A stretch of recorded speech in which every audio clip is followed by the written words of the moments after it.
Vice President Johnson, Mr. Speaker, Mr. Chief Justice, President Eisenhower, Vice President Nixon, President Truman, Reverend clergy, fellow citizens.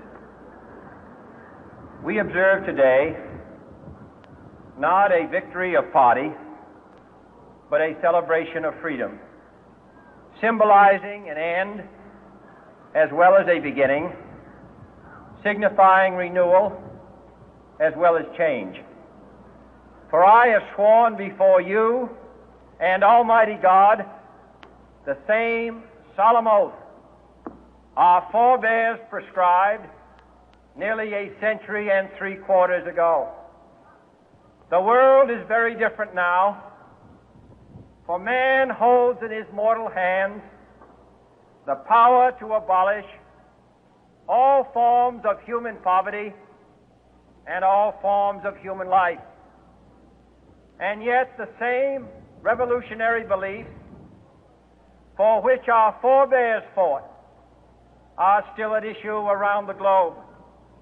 The belief that the rights of man come not from the generosity of the state. The torch has been passed to a new generation of Americans born in this century, tempered by war, disciplined by a hard and bitter peace, proud of our ancient heritage, and unwilling to witness or permit the slow undoing of those human rights to which this nation has always been committed and to which we are committed today at home and around the world.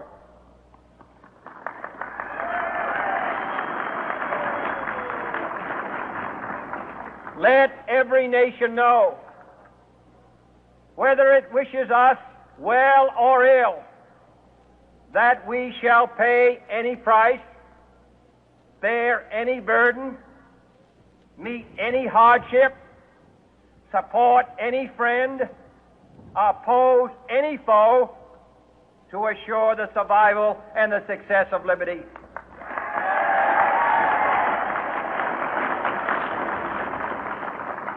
This much we pledge and more. To those old allies whose cultural and spiritual origins we share, we pledge the loyalty of faithful friends. United, there is little we cannot do in a host of cooperative ventures. Divided, there is little we can do, for we dare not meet a powerful challenge at odds and split asunder.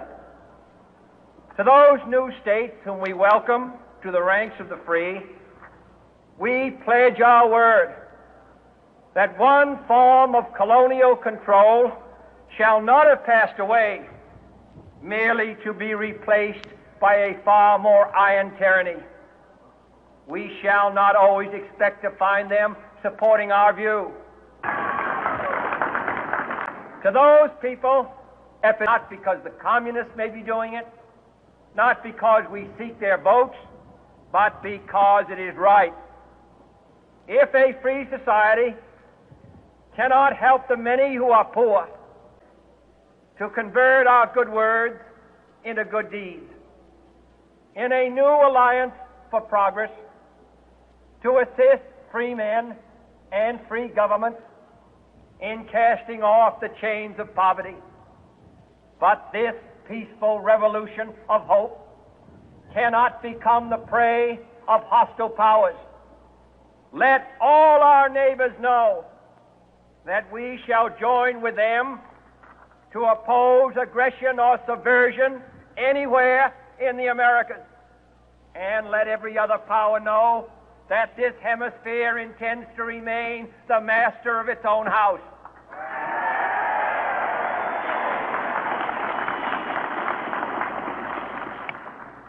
To that World Assembly of Sovereign States, the United Nations, our last best hope, in an age where the instruments of war have far outpaced the instruments of peace, we renew our pledge of support to prevent it from becoming merely a forum for invective, to strengthen its shield of the new and the weak, and to enlarge the area in which its writ may run.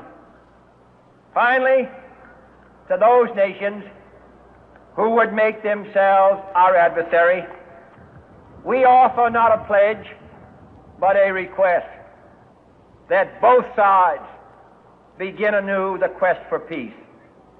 Before the dark powers of destruction, unleashed by science, engulf all humanity in planned or accidental self-destruction, we dare not tempt them with weakness, for only when our arms are sufficient beyond doubt can we be certain beyond doubt that they will never be employed.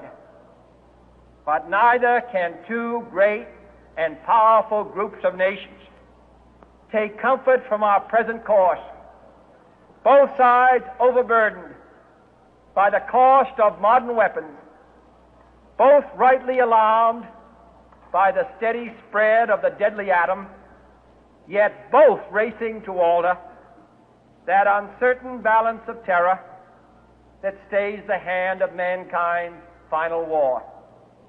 So let us begin anew, remembering on both sides that civility is not a sign of weakness, and sincerity is always subject to proof. Let us never negotiate out of fear, but let us never fear to negotiate.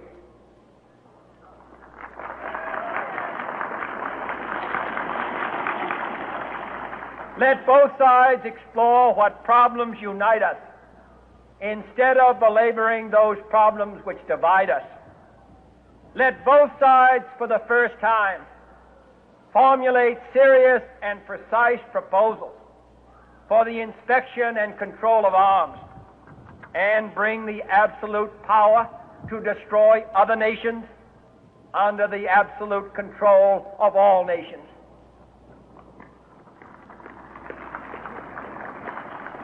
Let both sides seek to invoke the wonders of science instead of its terrors. Together, let us explore the stars, conquer the deserts, eradicate disease, tap the ocean depths, and encourage the arts and commerce. Let both sides unite to heed in all corners of the earth the command of Isaiah to undo the heavy burden and let the oppressed go free. And if a beachhead of cooperation may push back the jungle of suspicion, let both sides join in creating a new endeavor, not a new balance of power, but a new world of law, where the strong are just and the weak secure and the peace preserved. All this will not be finished in the first 100 days, nor will it be finished in the first 1,000 days, nor in the life of this administration, nor even perhaps in our lifetime on this planet. But let us begin.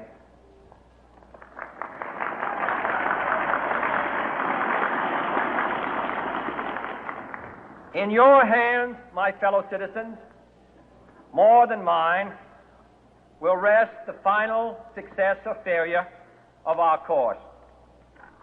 Since this country was founded, each generation of Americans has been summoned to give testimony to its national loyalty. The graves of young Americans who answered the call to service surround the globe.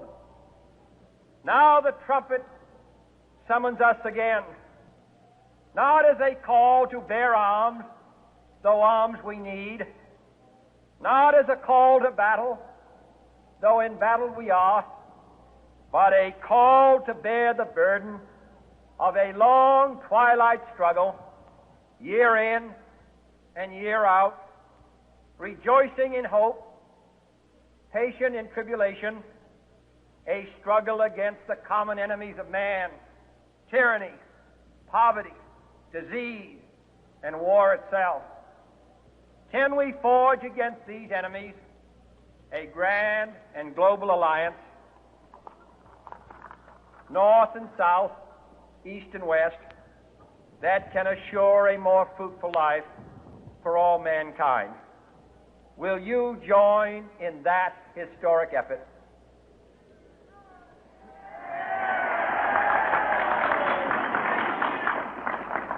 In the long history of the world, only a few generations have been granted the role of defending freedom in its